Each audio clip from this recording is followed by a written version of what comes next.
Welcome everyone to iAfrica Media, the biggest media platform for all things IK on the African continent.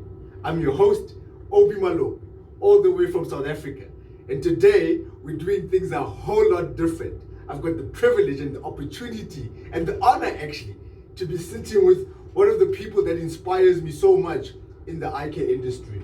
I've known Dr. Johann Lamprecht for the past few years, and the first time I saw him, it was at a lecture, a CPD lecture that he was hosting or giving, and I sat there and I was like, wow, what a young ophthalmologist, how sharp he was, how smart he was, how engaged he was with the audience. But one thing that stood out the most for me was how he was making the audience a part of his lecture. And it was before I started speaking. And I was like, one day when I'm going to become a speaker within the IK industry, that's how I want to be. I want to have the kind of impact that you are having. And over the years, I've been following his work. And so to be able to interview him today for iAfrica Media, it's really a privilege. So Doc, thank you very much for this opportunity. Thank you. You are really a trailblazer in the industry. You're doing incredible work. And I know that the people that are going to be watching this all over the continent are going to be inspired by what you have done, what you're currently doing, and your perspective in IK. And I'm looking forward to this, so let's do this. Let's forget about the camera and have a conversation. Sure. So that people can get to know you. But just to get started, who are you? So, I was wondering that same thing when you did the introduction. I was like, are we talking about the same person here? Or are you just setting the bar so I've got something to aim at? No, so, like you said, Johann Lamprecht is my name. And I'm an ophthalmologist in Rosebank in Johannesburg. And my special interests are all the surgery you can do with inside the eyeball. So not so much outside the eyeball, muscles and eyelids and orbits and so forth, but inside cataract, glaucoma, anterior segment reconstruction, retinal detachment repairs, that kind of stuff. And aside from that, when you ask a melancholic question, you how much time do you have? They're going to give you lots of detail. But other than that, I like to just, keep fit and healthy and make time for my family every day, and part of a bigger church community, and I think that's basically it. Music, I love music. Wow. You're a very interesting individual and leader. You mentioned that you're practicing in the Rosebank area, and here in your practice, how long has the practice been running? Because I see there's two other ophthalmologists in the building. How long has the practice been running? When did you start it? And what do the other doctors specialize in that complements the work that you do? So that's actually a very good question. I'm very, very fortunate to be in this practice. It used to be across the road on 104 Oxford. We're on 109 now here where we're sitting. And it's actually a very old practice. They're quite a well-known ophthalmologist all over the world. Professor Eli Johann was part of this practice, and he's now late, and even some of the other ophthalmologists that work with him are now retired and semi-retired, and some have immigrated. So I've only recently joined 5 years ago. Wow. I joined while we were still on 104, and then 4 years ago we moved over across to this side, and we're essentially generalist, but every ophthalmologist will have an area of special interest. Strangely enough, we have quite similar interests here, the three of us, myself, Dr. Payne and Dr. Chalice, and it's easy to think, well, how do you complement each other, and isn't there a lot of competition? But actually the other way around, where lots of people have similar interests, also works very well, because we bounce things off each other. We often show each other our patients, quickly get a second opinion in. Wow. The patients really appreciate that as well, to have that support in the same area of your interests. So that's what we do. You can definitely still consider us all generalists, but none of us do everything. We still have our areas of special interest, and we're actually quite similar in what we do. You mentioned something that the practice has been in existence for a very long time in this area. As a young ophthalmologist coming in and establishing your own practice, do you find that you don't have to do that much when it comes to marketing and growing your practice because people are already coming here?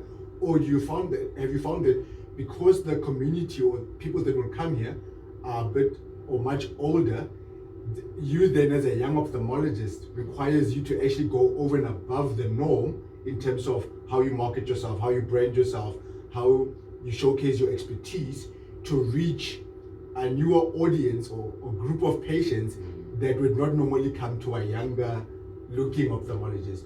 How did you find that balance in terms of building your practice 5 years later now? What are some of the hurdles that you have found yourself having to overcome in the process? So that's a fantastic question because we live in such a loud world, and everyone's better at marketing than me. Let me tell you that. So the most important thing is really the work that you do with the patient in front of you. That really is the most important thing. Wow. Like I said, everyone's better at marketing than me. I think we can't underestimate the value of search engines like Google, for instance. It has become a very important supplement to the most important form of marketing in medicine, which is word of mouth. Sure.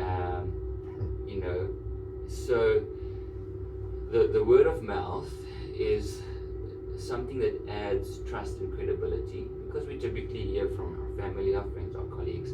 So that anyone can pay someone to make a good web page, but you can't pay your family. You can't pay someone's family member to say nice things about. I guess you can, but I mean that would just be weird. And so that immediately adds credibility. But then what a lot of people will do is to just Google you as we speak. See, well, do you have an online presence? Are you legit? Do you have a practice number? Are you registered with HPCSA? Things like that. So I think I've put a lot of pressure on myself to try and create content on social media and so forth. I just never get there. I just don't have the time for it. But everyone knows when this door closes, there's really nothing else in my mind. And that's also sometimes I might run really late with an appointment because I'm just so focused on the person that's here. And that ultimately, I think, is the thing. It just takes a lot of time. There's no instant thing where you build a page and you start posting and you immediately start getting the clicks and the likes and the followers. Word of mouth takes a long time. But I think that has been, and that's based on advice that I got from other people. Sure. They said just do good work and eventually it will start spreading the news, the reputation and so forth. And what you're saying is so powerful because we help a lot of practices, optometrists and ophthalmologists with regards to their marketing. And one of the things that we always say to them is no matter what we do, if the patient experience, the minute they walk into the practice, dealing with your staff in the front, coming into the examination room, if that patient experience is not something worthwhile, memorable, something that when they walk in here, they're like, wow, no one has served me like the way I've been served, and no one has taken care of me, no one has taken the time to educate me, to inform me, to probe me the way that this particular eye doctor has. If that is not at the core of what you're doing, all the marketing becomes gimmicks, if I can put it that way. So that's why I even took notes as you were speaking, because you touched on a very pivotal point, which it's all about the trust. If someone trusts you, it's easy for them to go and talk about you. Absolutely. So wow. And there's that very well-known saying, it's people don't remember what you said or did, they remember how you made them feel. Absolutely, totally agree with you. It really is. We are sometimes, well, I think often to our detriment, we're horribly emotional creatures as humans, so the way something makes us feel has a lasting impact, even subconsciously, on us and how we remember things. So that to me is something, and it's interesting because sometimes you you might feel that you're not good enough, you might feel a little bit incompetent, you might really not be sure what's going on with a specific patient, and you're spending that extra time and trying to figure it out, and you feel like now you're beginning to waste the patient's time. You know, at the end of the day, they say, oh, thank you for being so thorough and spending so much time, and you know, and it's just that honesty, like, I don't yet know what's going on, so let's work together. Do you have another while? Can we do another test? Can we, you know, dilate your eyes a bit? And you just that sincerity to try and find a solution brings the trust. And you know, even if it's a bit of a hassle, patients remember that you put in the effort that make them feel good. Wow, that is so important. Speaking of that patient-doctor communication, how do you navigate or mitigate situations whereby what the patient needs to solve their individual problem versus what they can afford, or in situations where there's a reluctance to surgery, but that's the only solution that they have at their disposal to solve the individual problem? How do you navigate around that within the practice? So that's a fantastic question, and the answer is complex. So firstly, it's two questions. There's the reluctance to surgery, and then there's the affordability of surgery. And you know what a lot of the powers that be, the funders, the administrators, the government sectors involved in this, sometimes forget or don't want to take into account is that after you finish your 12 years of school, it takes another 14 plus years to become an ophthalmologist. Sure. And you know, you incur a huge amount of debt, and ophthalmology especially is very technology driven, and most doctors at least, and certainly the funders and so on, know that medical inflation and the related sort of inflation and annual increases are above CPI. You know, so because there's not only the normal inflation, there is the aging population, there is the exchange rate to foreign currencies, and all our equipment is imported from Japan, Italy, Switzerland, Germany, America, etc. So there's a huge cost burden, and most ophthalmologists enjoy surgery. You know, I would probably operate for free if you just pay all my bills, because it's what we do. You know, it's more than just a job; it's a hobby, and you know, so it's not about the money, but at the same time, you have to make up for all that time you spent studying. 100%.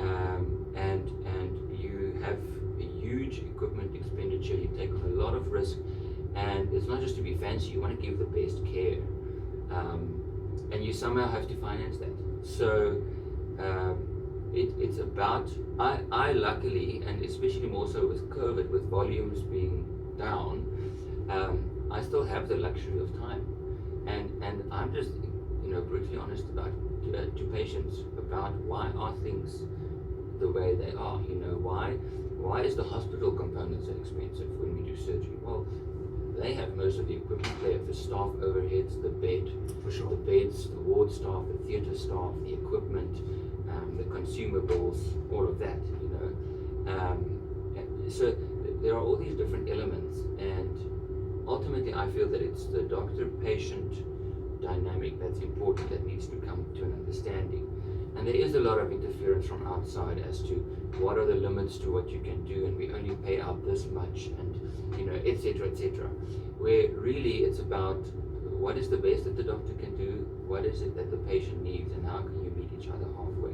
So I often have very honest conversations with patients around that, because I feel very importantly, like, you know, education, information, empowerment is something that I'm passionate about, and I want to empower patients to take care of themselves, to understand their healthcare needs and the cost around that, and also what to expect from their medical insurance companies, and you know, to really work together to get the best out of the funding that ultimately they pay for.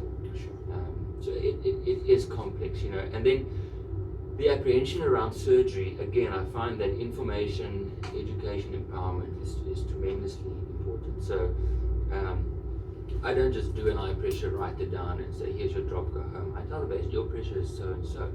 And I show them a little OCT or a photo of a gonioscopy of their ankle and say, there's the area that's blocked, or there's the scar tissue, or there you can see, there's damage to this or that. And the only way to fix that is surgery. Or you can use drops for this, but we know in this condition the drops tend to fail.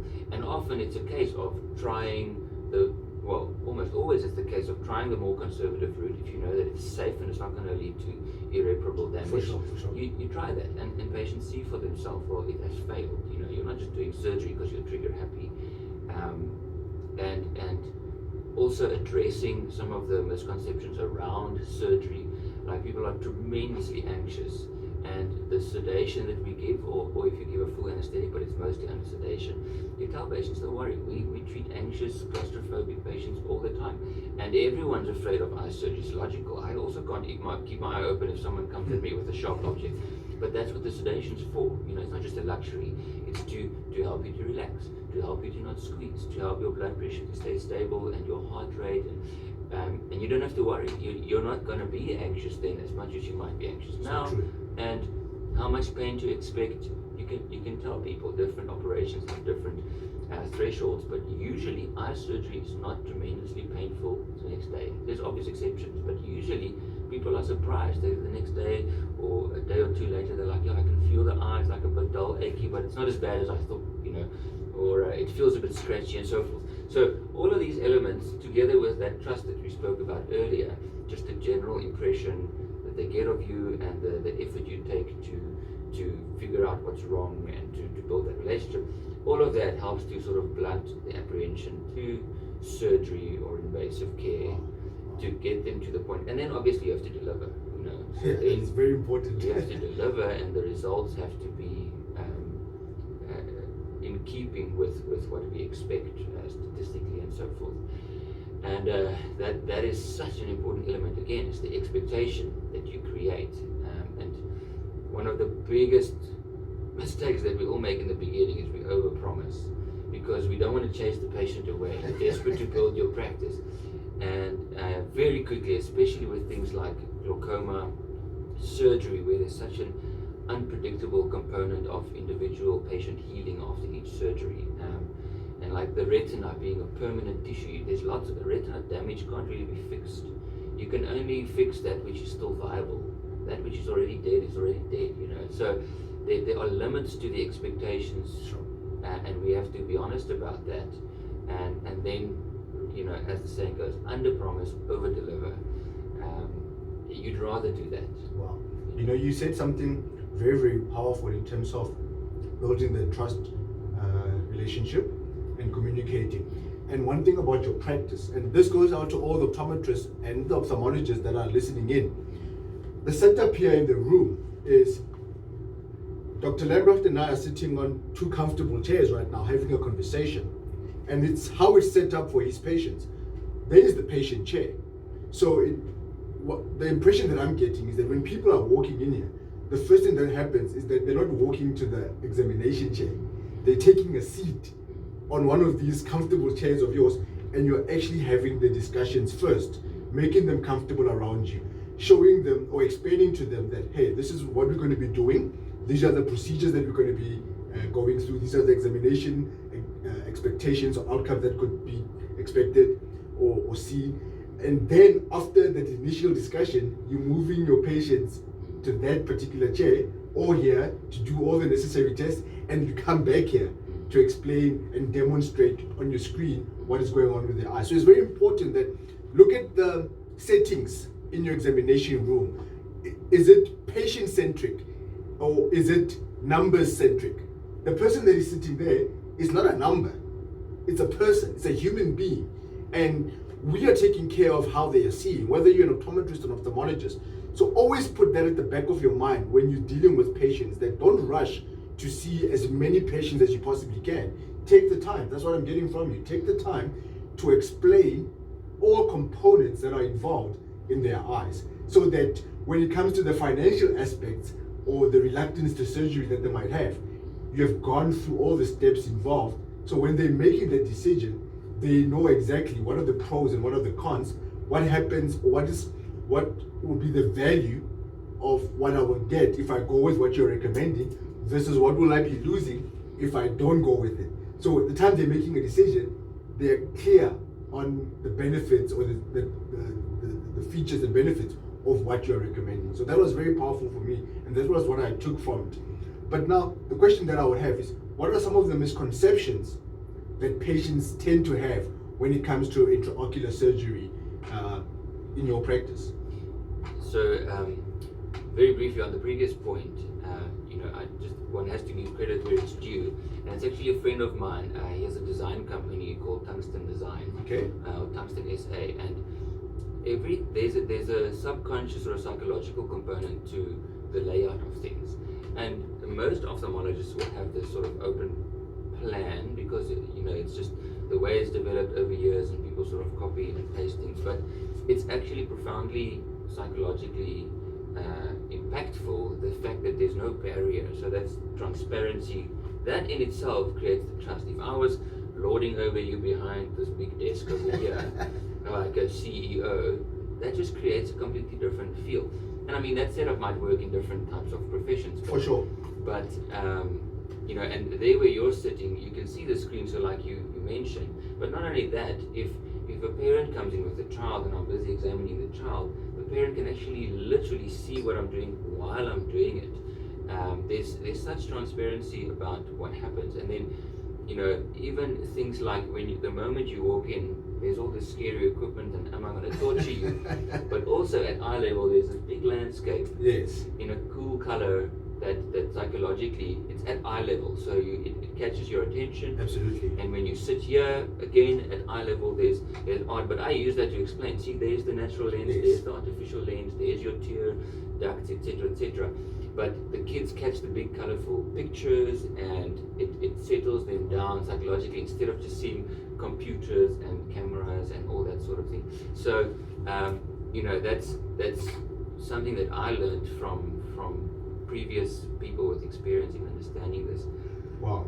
In terms of the misconceptions, it's quite interesting because I have to answer that from the patient perspective. I obviously don't have those misconceptions, and I can really only say based on the questions or the comments that I heard, I don't know what all the misconceptions are. But for instance, a lot of people don't know the difference between optometry and ophthalmology.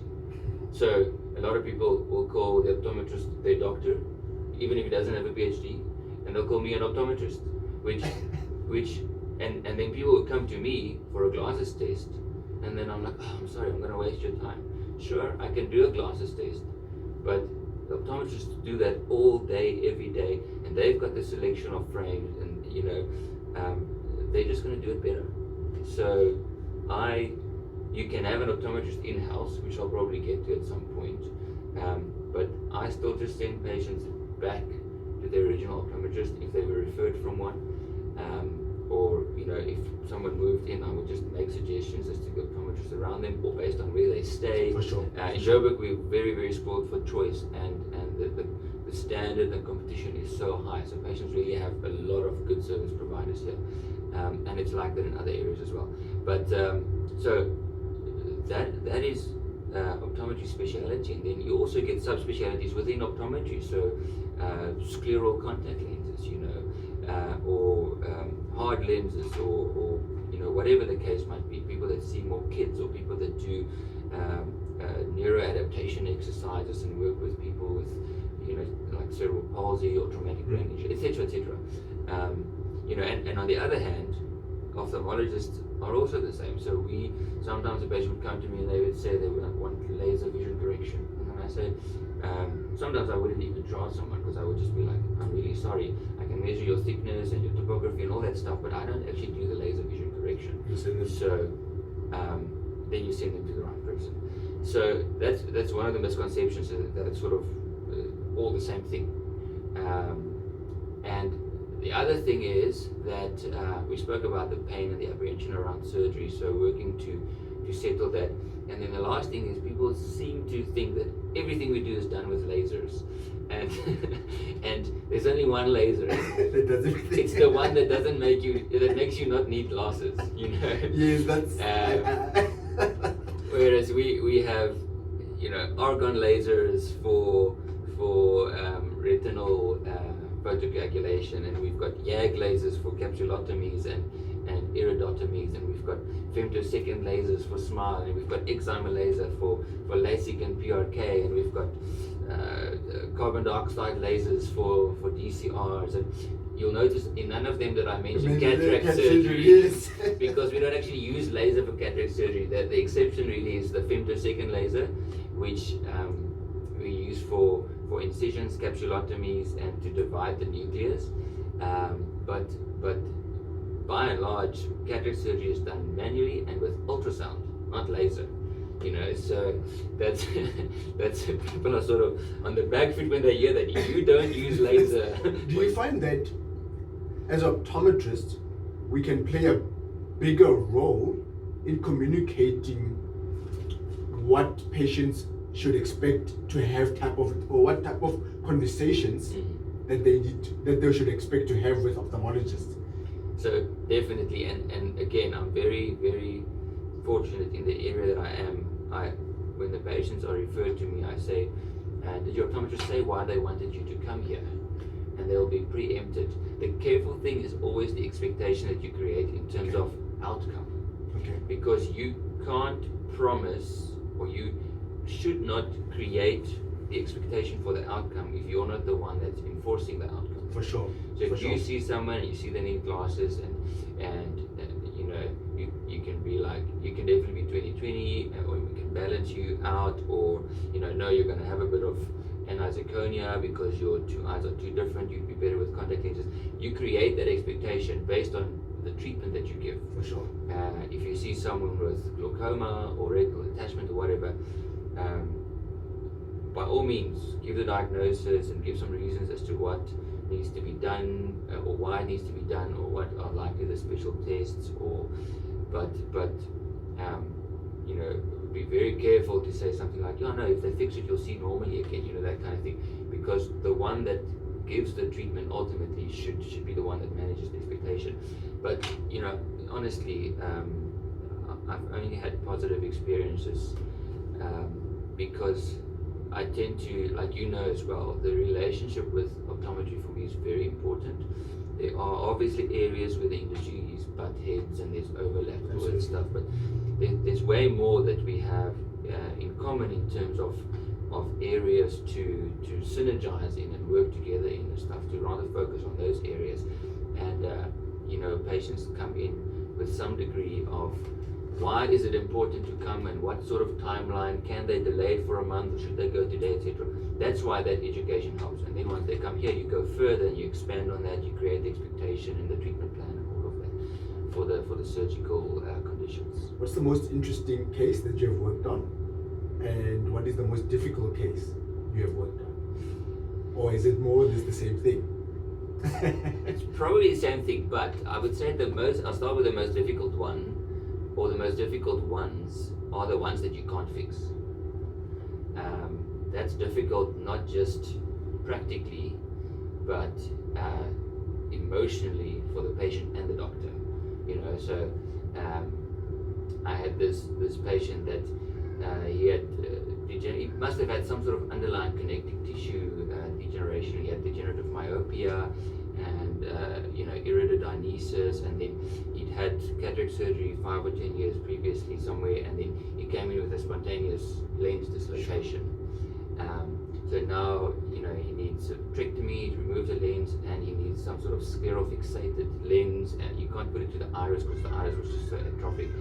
And you know, had the surgery, had a suprachoroidal bleed with bleeding into the vitreous cavity, which we watched for a while, and then eventually developed a retinal detachment, and you repair that, and then you detach again, and then you have to put oil in, and then the pressure went up, and it needed a glaucoma drainage device, and then you got a huge macular hole, and the retina detached again, and eventually it was just like, you know, I just leave it, you know. Sure.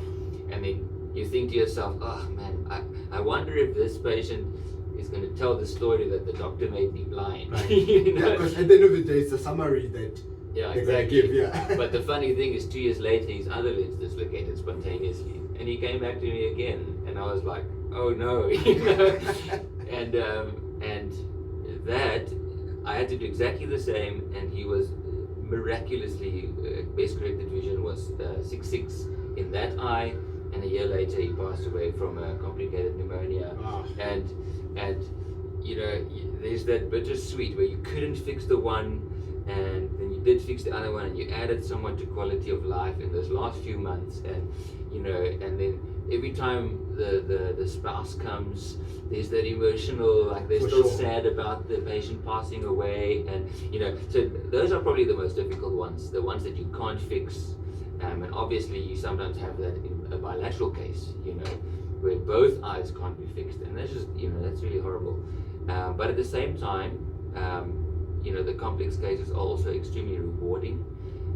Probably the most. So I've had 2 patients now that had trauma decades ago, and they had lens issues and iris issues, and then a while back we still put a lot of anterior chamber lenses in, and then they subsequently developed glaucoma. So they needed anterior chamber lens removal, scleral fixated lens, iris repair, Sure. and glaucoma surgery, sort of all in one go, you know. And it's just incredible that we actually have the tools and the technology and stuff to do that. It's no longer a 3, 4, 5 hour operation. It's, you can just microscopically manipulate all these tissues and fix things and implant things. That's absolutely amazing.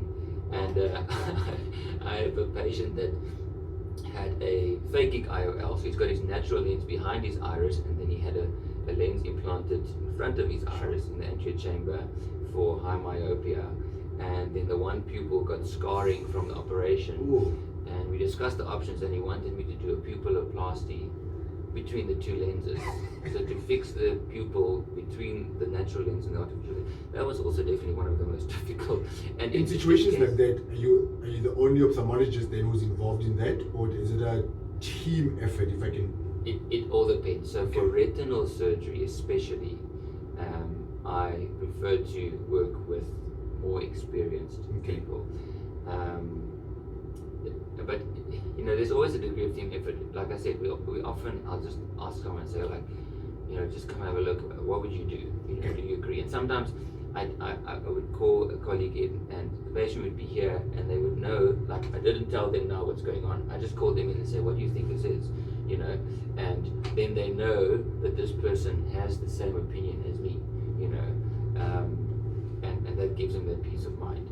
Because obviously you can just collude as well on what the best thing is to do, and you don't want to do that or even create that impression. So there's very often a team effort, very often getting advice from each other. We have academic meetings where we do case presentations on real cases, and sometimes they're ongoing cases, so we get feedback from our colleagues on what would you do next, or what would you have done differently, etc. It's, you know, it's, we never work entirely in isolation. I think that's maybe another misconception. You know, I've got patients that come here after 2, 3, 4 opinions, and they mention the names of all the incredible ophthalmologists they see, and then I'm like, you know, what do you want from me? I can't do better than these guys. They are literally like some of the most well-known people, and not realizing that we have these discussions with each other anyway about how to best manage patients. Wow. You obviously get outliers and people that sort of prefer to just sort of work on the fringes, and but I just prefer to, again, like I said, very open, very transparent. If it's something that's beyond my level of expertise or skill or experience or whatever, then I'd either work with someone or just refer them to the person that's going to give them the best care. So that's powerful. Guys, on Africa Media, on the Facebook page as well as the website, from August we're actually going to be sharing case study week, where various leaders within the industry will share a case each and every single week, so that we can all learn from one another, because working in isolation is not going to add any value to the industry. So what you're saying is actually in line with what we're planning for Africa Media. A typical patient journey here in your practice, How does it look like? So, like I said, I still have the benefit of time. So my patient journey does look different from very busy, very established practices, and that's because as you get busier, there is a time element, there is a pressure element. So instead of reducing the quality of care, you have to increase your efficiency. So you often have to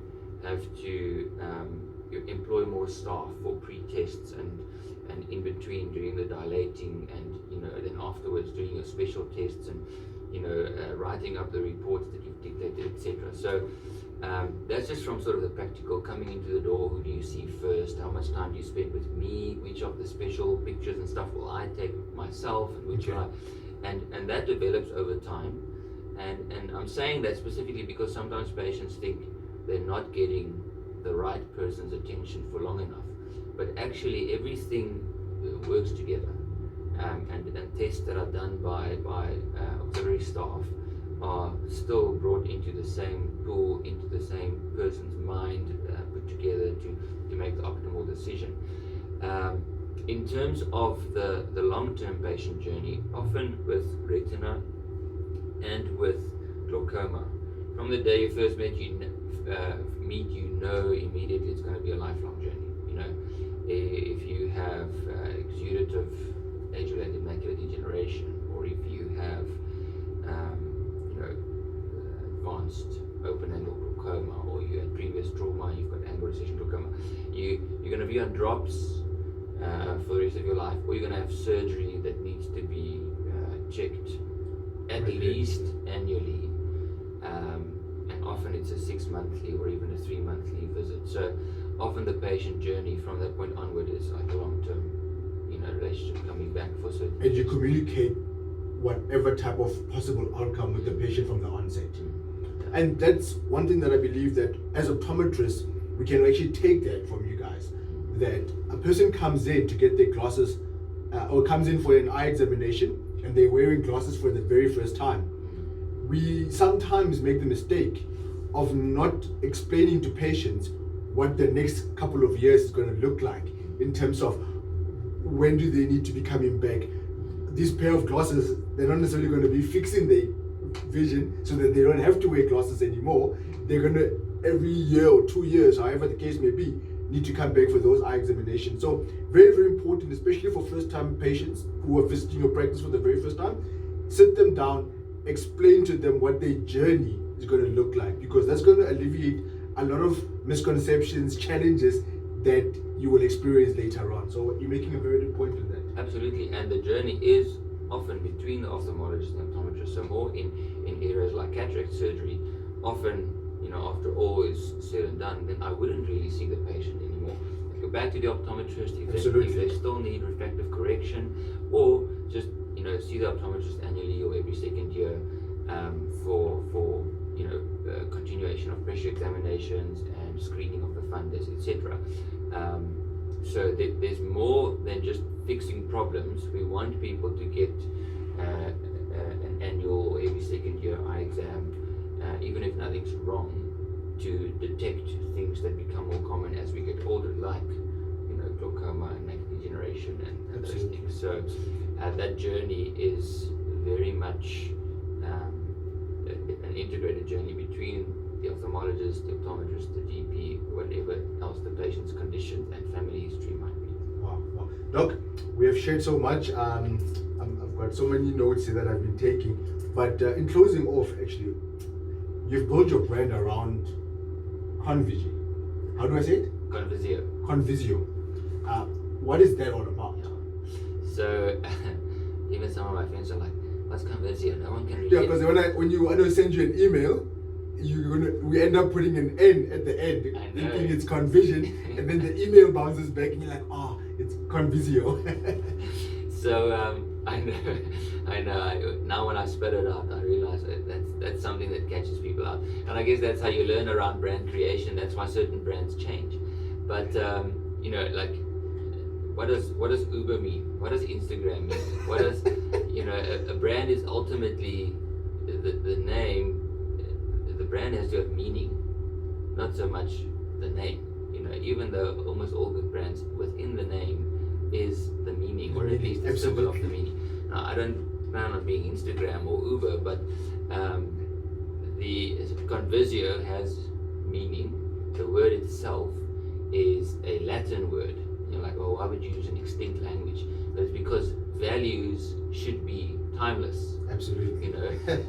Convisio is a Latin word that means joint vision, and it simply refers to the fact that no one sees alone, and vision is also something that has multiple interconnected meanings. So I told you I'm a melancholic, so this is where now the deep, meaningful stuff starts. I love it. But so like, my vision is to restore your vision, but also, your vision often has a huge impact on how you see yourself. Not just physically in the mirror, Absolutely. but as a person and your potential, your ability, and that then impacts your vision for the future. What can I do? What are my dreams? What am I? So there's so much in that vision. Like patients often laugh when we go from here and I say, okay, well, let's have a look.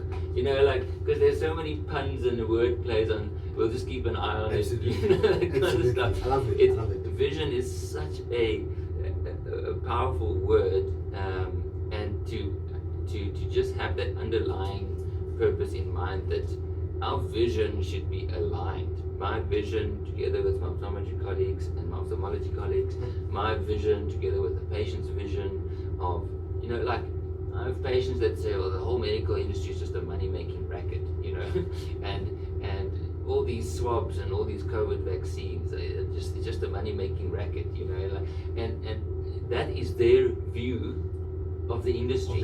That is their vision of where healthcare is going, and we've got to sort of work with that vision, and your vision determines the quality of your interaction with me. And I think if patients understand that we as healthcare givers have a vision towards integrating it with their vision of themselves, not just their physical vision, but their vision of the future and the vision of humanity and the healthcare industry and South African was that. So Convisio, it means this joint vision, this multiple interrelated aspects of vision, that should sort of be the driver behind what I do, not the money, not the reputation, not the, I think we need a bigger, more lasting value that drives what we do, and that will, pick us up even when we fail, and that will garner the trust of patients and colleagues even when we go through tough patches, and they'll know what is the thing that drives you, and they'll still want to maintain that momentum with you. So Wow, that's powerful. You are involved with, and this is probably the last question, you're involved with various other aspects of eye care from a leadership point of view, from an organizational point of view, outside of your practice. How do you find the work-life balance, and did you have to adjust it drastically the past 18 months as a result of the influence of the pandemic? So the short answer is, I'm going to quote one of my pastors. I don't know if you will want credit somewhere. Leave him anonymous. There's no such thing as balance. There's only rhythm. No, but if you think about it, if you're perfectly balanced, you're standing still, right? Yeah. So there's always a degree of imbalance. You just have to have that rhythm where you address the different aspects of your life, and communicate with your family. This week's going to be rough. I need you to do bath time and school runs and all that stuff. And then next week I take the load of you again, because you've got a big meeting coming up. Whatever. Sure. And you have that. I definitely don't have balance. I need more sleep. but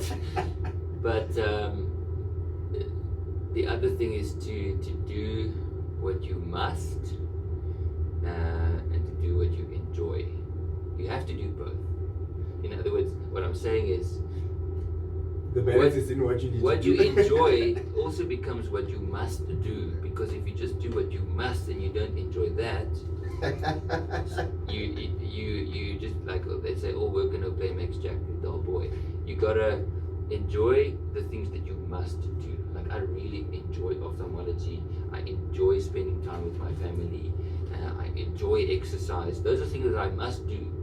But then I also enjoy them. I also do the things that I enjoy, like, you know, going on a holiday, taking a break, playing guitar, you know, eating ice cream. You know, I must do those things, but I enjoy. So there's this. I hear you. That's, you get what I'm saying? perfect. That's the perfect balance. In between, there's all this stuff. Like, very interestingly, people always laugh when I say I really didn't enjoy medicine until I became an ophthalmologist. So I just kept pushing through all those years until I got to the part of medicine that, you know, I'm made for and enjoy. Even on my worst day, it's rewarding and, you know, it keeps me wanting to do more. So there's always the daily grind in between, and that's why having the purpose and the elements of enjoyment in it helps you keep going. 2 to 3 times in this interview, you made reference to your faith. Yes. How pivotal and how has it played a role in the person you are, the business owner you are, the leader you are, how you function? Because a lot of the times, people are shy of putting their faith or their belief system forward in interviews, what they do on a day-to-day basis. In your case, from the first day I met you, that has always been a strong driving force from you that I've picked up. And even with us at Africa Media, that's a big driving force from us. So how important is that for you? So when we look at all the issues on earth, you know, every person's response to that issue is determined by their true worldview. And you know, faith can mean all sorts of different things, but ultimately your faith refers to your worldview, your paradigm, the things that you hold on to even when the evidence is not strong. Because we all have that, you know. There are certain things in history that people would say are scientific, but true empirical science is an experiment that you can do and observe and repeat over and over and over to get scientific proof, so to speak. Historical science cannot be repeated. It's things in the past. So you have to have a certain worldview that determines how you interpret the evidence that there is about the past. How much do you trust that document? How much do you trust that test? How much do you, etc. And it's the same thing. If you believe that a certain race is superior or inferior to you, it's going to color your entire interaction. You know, if you believe that life owes you something and your entitlement to all these different rights, then you know, even if they don't play out in your life, you will react to that tension and say, well, why don't I have these things? Which means deep down you have a worldview that you deserve them. You should have them. You know, so that's why, you know, all our worldviews colors everything that we do. This is just my worldview that is based on the Judeo-Christian faith.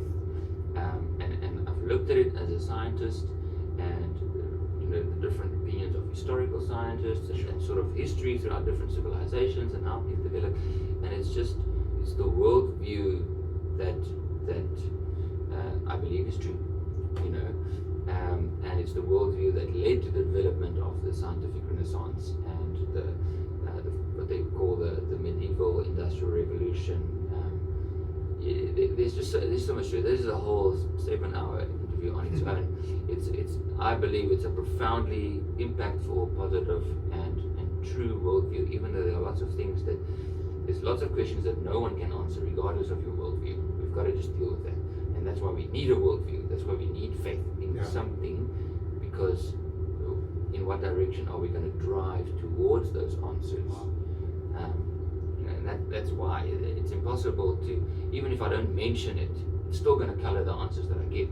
So I might as well just be transparent about this as my worldview. You know, again, like I said, it's transparency. It's at least you know who I am and what I stand for, and you can decide to align or not. Love that. Love that. Dr. Lamprecht, thank you so much. I've learned so much from this interview, and I know the people that are watching this are going to be learning a lot. Where can people reach you? Those who want to follow you, which platforms are you on? And if what people want to connect with you, what is their website? Yeah. So, firstly, it's a huge privilege for me always to chat to Obi, and really just absorbing his energy. And I also just wanted to say sincere thoughts and prayers with the people that have been impacted by the violence and obviously the pandemic that's ongoing. And we continue to be here to help in whatever way we can, whether it's in providing eye care or donating to charity.